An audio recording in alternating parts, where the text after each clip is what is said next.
Narcissists will attempt to feed vegetarians hamburgers and then get upset with them for not eating them. This is something that I've noticed about the person who I'm referring to right now as narcissist number 2. He knew from the beginning, before we even started hanging out, that I was a vegetarian, and I'm not a vegetarian that judges other people for their food choices. It's just something that I don't eat. Like, I don't eat any kind of meat at all, and I explained that to him when he initially offered to make me dinner. He actually offered to make me dinner when I was in the process of cooking my own dinner, so it was moot anyway, and I just told him that, you know, I don't expect you to be able to cook for me, I'm a vegetarian, and I ended up meeting up with him later that night.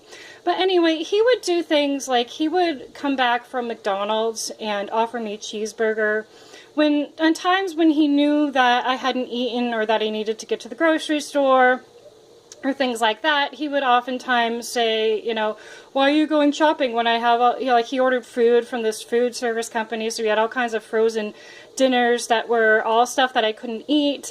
When he offered to make me a steak dinner one night, which this guy is so lazy he can't even get up and go to the bathroom on his own. But anyway, you know, he would act all disappointed when I say that I don't want the steak dinner, or when he would come, you know, around me with the hamburgers, or try to order like a pepperoni pizza and then be like, I got this for you, and then me reject it. Then he would try to make me feel guilty for not accepting something that I don't eat or that I don't want.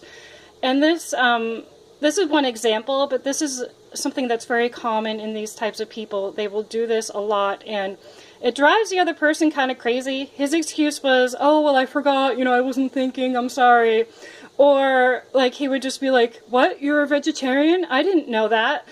And just kind of play dumb about it, but he really was just trying to fuck with my head.